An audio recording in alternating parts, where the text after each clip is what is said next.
It's Carl Kennedy from The Rods, and you're watching Aftershocks TV.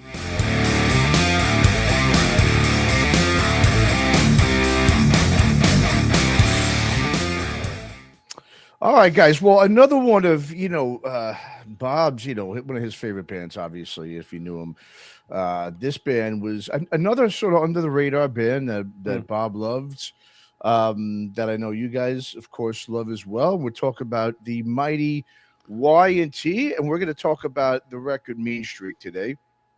It was kind of tough to decide what record to talk about with Y&T.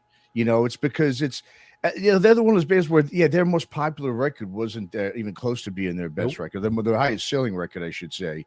And it's such a unique band. I mean, before we get to discussing the record, it's really just a band with a very, I guess, enigmatic career of sorts. It's been really unconventional. And when I was going through, really looking into Y&T and their career, one thing to me, it was the timing. Like, they had the worst timing of any band ever.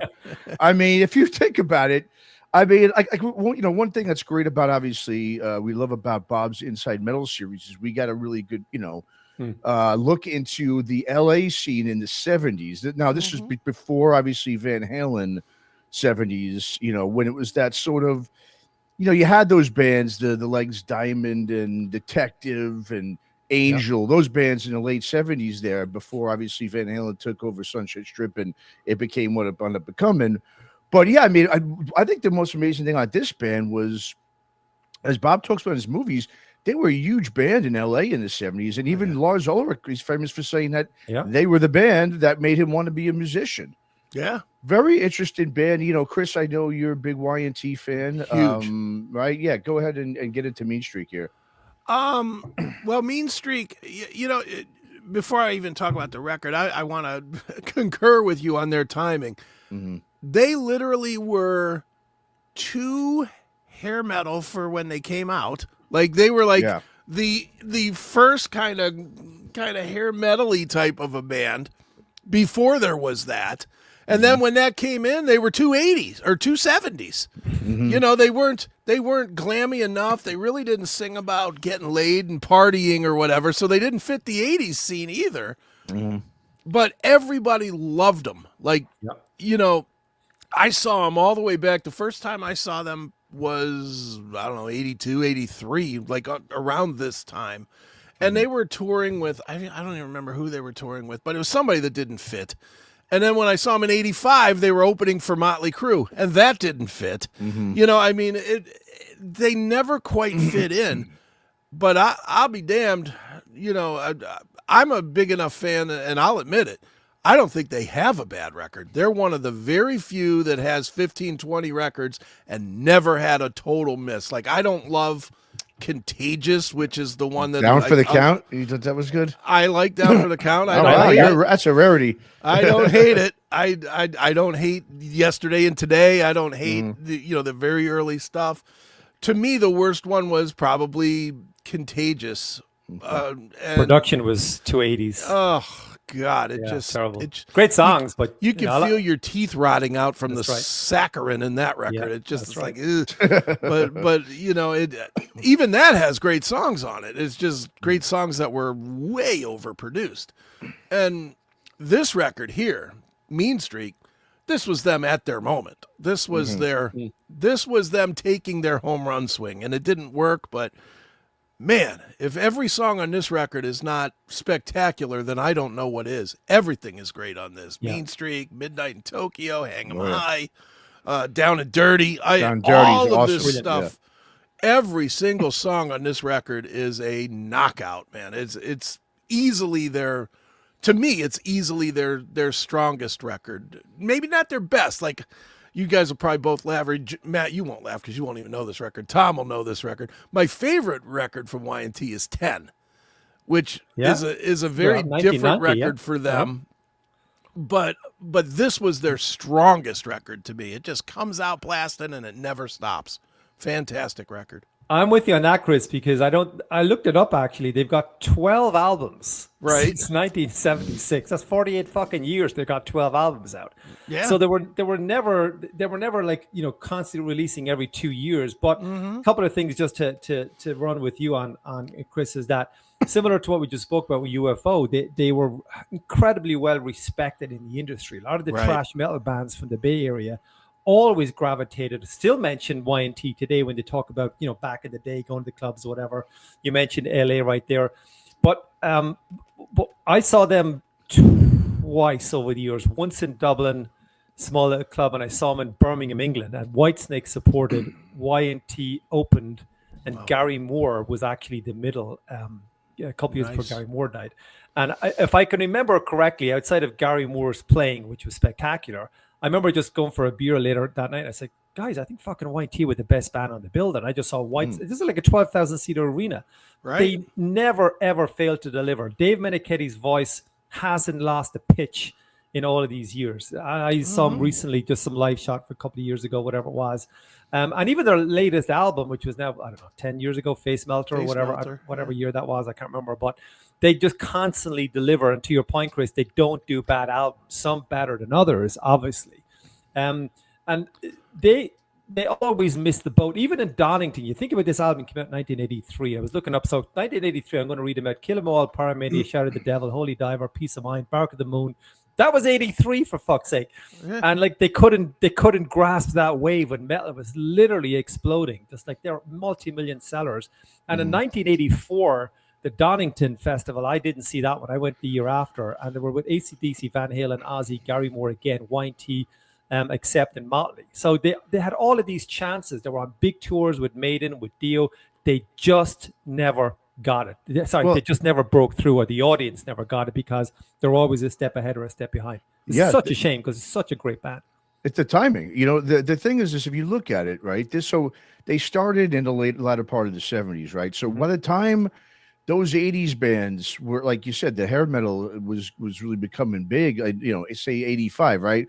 Well, they had Summertime Girls. Well, let's be honest, too. The thing about Y&T was they were a little bit older. These guys were in their 30s, and they didn't have the guitar shredding sex symbol guy either in the band. So having neither one of those, they got their shot with the Summertime Girls thing. Obviously, that also, I think, alienated their core base that they had from the 70s. I would say maybe alienated, but it did hurt. Oh, it did. Dude, Y&T fans hated Summertime They hated her, Girls. of course. Yeah, hated it. Let's not talk about the video for Summertime Girls. But It's a whole other thing. Exactly, man. Well, but I just want to. I have a conspiracy theory on this, and it basically lends itself to two singers, but it's both from the same era, both that made great music and both that didn't succeed. The frontman can't have curly hair. Great point. I agree. I know that sounds superficial and dumb. Well, Sammy but Hagar. the two you can think of is Y&T and Crocus. Yeah, both of them were great. Both of them did not have success, and both of them had a frontman with long curly hair or shorter. Like that's a good point, man. I mean, think of it. If you go through anything in the '80s, they all had straight hair. All of the singers had straight hair. It might have been black, it might have been blonde, but it was straight. And Meniketti had that big old half an afro thing going, half an afro, half a mullet, all curly, and it just people didn't gravitate to it. I know that's dumb, but I think there's truth to that. Who is the worst here, him or Lou Gramm? Because they had this kind of half crazy. It was all kind of fucked up. Well, Lou Gramm, at least that was more radio rock friendly, They're a faceless band anyway, so that. Exactly. But Y&T in the MTV days, you're trying to make your mark. Yeah, like Chris said, I agree. I think curly hair was not helping. I think I also want to listen to this record too. So this came out in '93. I mean, excuse me, 83. Right. And when you think about, I always said, like, to me, really the records production wise really took off that year when Pyromania came out. Right? Obviously, it changed the whole game. So when you think about it, like this album, when I listen to it, I just think to myself too, if this thing had come out a year later, it would have been up there with it reminds me kind of like Autograph Sign In Please, right? That thing went to number 25. Dawkins Tooth and Nail went to 49. I mean, Great White self-titled release. It wasn't a huge charter, but it helped kick their career up. That 84 production was such a huge step up just that 1 year. Like if you listen to Dawkins, what do you call it? Not Tooth and Nail. Back for the Attack? Or Under Lock and Key? Breaking the Chains. Oh, Breaking the Key, yeah. All right, 83, it's the same thing, right? If you listen to production, it's very similar to what you hear in, on this album. Right. And obviously when Tooth and Nail came out, it was a whole different thing. So I think with them, just once again, it might have been just like a year behind. If this thing would have came out 84 and had that production, I really think it could have been up there with Doc and Autograph and those bands. I don't think they would have had that production though, because they never really did. Until much later. Well, until Summertime Girls and stuff. Yeah. And then Well, that song did, but I think kind of did, right? If you listen to most of their catalog, except for I'll go to Contagious and whatever. They had, and I've actually asked Meniketti about this. They liked having that 70s production. Dave Meniketti has said numerous times, not just to me, but to everybody, about how he respects the 70s.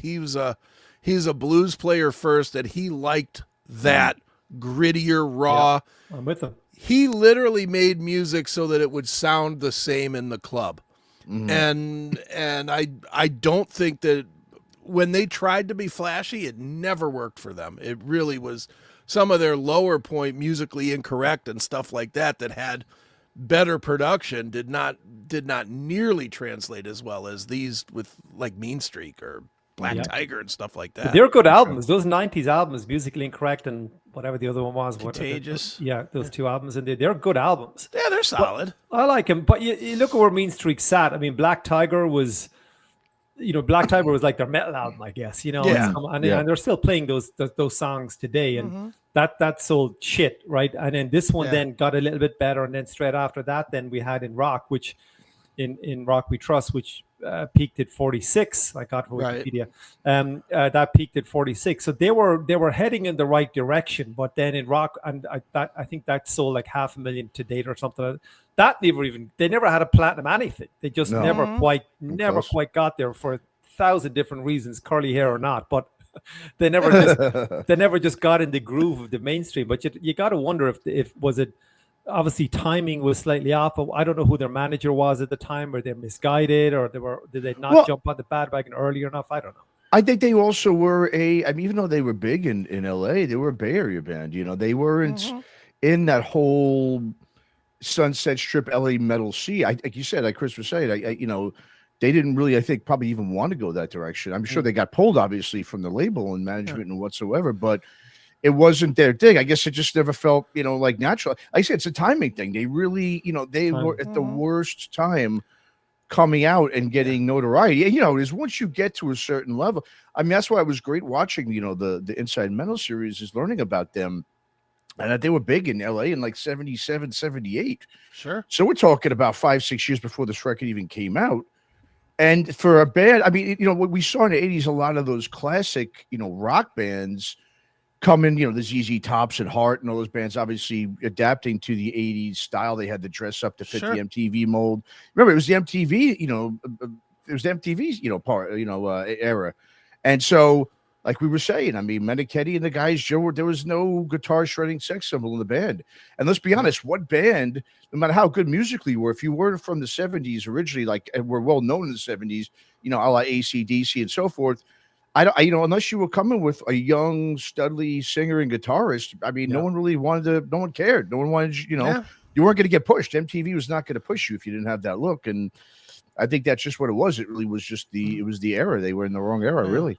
The weird thing about that though is the fact that they didn't fit that era is why they're still relevant today. Probably more relevant today than they were, because they never sacrificed their sound to, it's a weird, fame is a weird thing in the music business, because you kind of have to sell out, or else you're not going to not going to make it. Every band that's had huge success has been a sellout. Every single one of them down the line. Every band that found their groove and stuck to their groove maybe never had the big hits, but like we said, Y&T is still playing 2.5-hour shows. I mean, Dave Meniketti's 75 years old, for God's sakes, and he's still playing 2.5-hour shows of this style of music, and he still sounds great. still sounds phenomenal because he never sold out his sound. You know, he never did a song where he's going, what? You know, and all that, exactly. you know, all that nonsense, man. He's, I think the only time they probably even attempted that was Contagious, just with the production jumping on it then.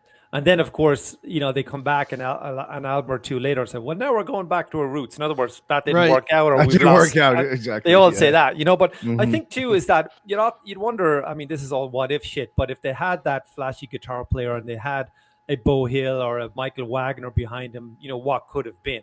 Obviously, we never know, but they jumped around a little bit on production. I'm just looking at it because Black Tiger was Max Norman. I mean, I know, Chris, you're a huge fan, and who isn't? You know, Max Norman is right up there, pretty much the best out there, I guess, or who definitely was. And this was like Chris Sangrees. Yeah, thank you. I can never pronounce his fucking name.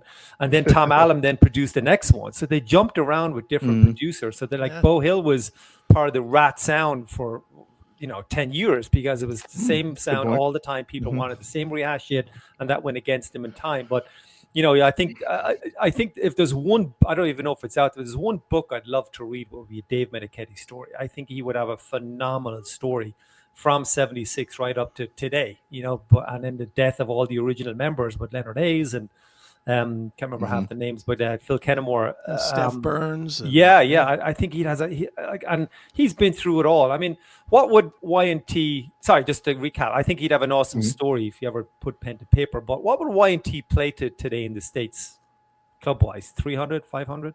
Yeah, yes, a couple. The last time I saw him was at a club, and it was within the last 10 years, and it was probably a 300 seat club. But it was amazing. I mean, he still, like I said, he played 2.5 hours. Yeah. That's pretty amazing for a guy in his 70s to play this kind of music and bring it. It wasn't like the shitty acoustic versions of these songs either. I mean, he was bringing it. And he can still sing. He can hit the notes. Great player. I don't know who's in the band right now. I have no idea. How can we all forget about Rock? Rock the Robot. Yeah. Remember their version of Eddie? Yes, that failed miserably. But I gotta be honest with you. Like I said, I'm a little younger, right? You guys, when I first became privy to Y&T, it was in the Hit Parade of magazines. It was reading about them and looking at the picture of Rock the Robot on stage, which at the time I was so into Iron Maiden and Eddie. So when any other band had something, some gimmick, something. It definitely, for a little kid, younger kid, it definitely grabs you and at least got your attention. It didn't obviously, I don't think it didn't pull me all the way in like Eddie did with Iron Maiden and stuff. But I think there was that was not the best, I guess, attempt. But they tried to, maybe because they weren't so sexy on TV, they had to come up with their own mascot or something. I don't know. The problem they had with that, I mean, and honestly, that's a whole nother rabbit hole we can go down because obviously Judas Priest did it with their whole stage being a robot and everything else as well. That was kind of a thing at the time. But their robot even looked old at the time. That's the weird thing about their robot, was that their robot was old looking. It looked like, I don't know what the robot's name was from like the 60s. Remember the one with the big dome, big glass dome and had the little spirally thing? That's what their robot looked like, kind of like an old robot. It didn't look... It didn't look modern, It didn't look modern for the 80s at all, and I think that just played... I saw a couple of shows back in that day. When they toured with Motley, I saw it. And, the robot did not work on the stage. No. It was really... It came out and nobody was like, holy shit, there's Eddie for the metal guys or whatever. It was just like, all right, what is this? Let's move it along here. But exactly. This album only went to number 103 in the US. I mean, 83, we just went back over Kill 'Em All, didn't do anything, but Paramania, we know what that did. Shout at the Devil, huge, Holy Diver, Platinum, Peace of Mind, Platinum, Bark of the Moon, Platinum. They couldn't even grasp onto some of those metal fans to kind of carry him to even, 500,000 status. They just never, the metal fans, I did, you did, we did, just never gravitated towards them. For as much press as they got, for as much as they were mentioned in the press, with we mentioned it, the Thrash and Lars and whoever, they just the metal community just never took them with them. They never brought him on for that ride. It just never happened for him, Yeah, it's one of those, and I mean, you can you can nitpick it, and it seems nitpicky if you start nitpicking it, but I think some of the nitpicking is true, especially with this record, because this record should have been the big one. It really, I mean, the songs are great enough that it should have been the big one. I honestly think one of the big problems, and this is dumb, but tell me if you guys think I'm wrong, you couldn't read the name of the album. Yeah. If you look at the album, you see Y&T real big, and then you see like a death metal band looking thing, and you're like, what is that? What does that say? You know, is it something snake or what? You know, because there's a big snake on it. You know, it wasn't clear enough. And I know that sounds stupid, but if the name would have said Mean Streak in just plain bold, people would have known to get it. But you look at it, I mean, I'm looking at it right now, and I'm like, me too. I'm looking at it. You guys struggle to read it. It's not easy. I mean, we know what it is because we're talking about it. But if you didn't know in 1982 and you were 15 years old and you're like, I need that Mean Streak record, would you know that that's this one? No, you're right. Yeah. No, you wouldn't. Yeah. And again, they were trying to be cool and rock and whatever. It's just a swing and a miss. Yeah. Like you said, one of those bands that were, I think, they're always known for their live show more so than their records. You know, I think they just couldn't duplicate live on the record. You know what they do live. We've seen a lot of bands over the years and heard a lot of bands about that. You know, so I think that's just really. But I mean, a great career nonetheless. Like I said, Bob was a huge fan, so I know this is one of his favorite all-time bands and records. So, just of course wanted to do a little tribute here to Bob and pick out a couple albums here that we all knew. Well, speaking of a couple of albums, I mean, I got Rising on here, so I mean, that was probably Bob's, one of his. That was probably his favorite album ever, if I can remember. I think so. So yes, he fucking loved that album, which I do. I mean, I think it's I think top most 10 metal fans do. Yeah. I don't think that's a big stretch there, Tom. Yeah, no, I know that. No, I just thought about Bob. Fuck you, I'm talking about Bob.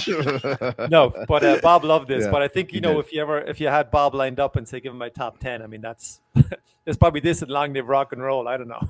Sure, definitely 1 and 2 in there. Absolutely.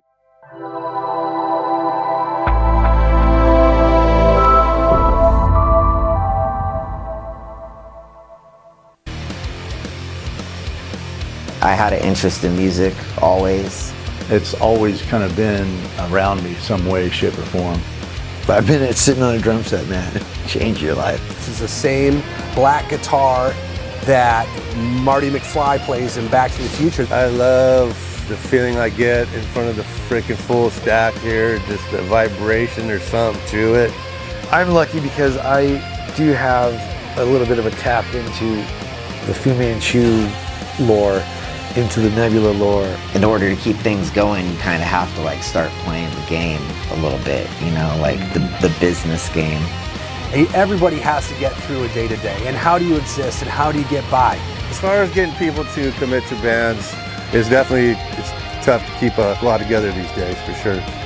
Still sleeping on people's floor, that's still a reality. Probably also playing with some of the best people I've ever played with. The creative juices don't stop. It just keeps going. For me, it's just finding a balance of how much time I'm spending with my family versus how much time I'm spending working. It's this validation that what you're doing actually has merit.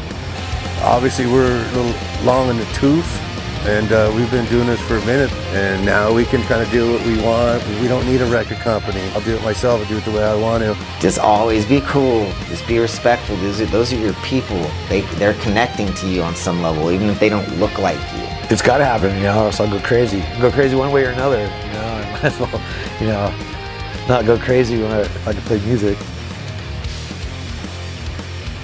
Maybe one day I'll have a Porsche, but until that day, I'll drive a Chevy. There you go. All right.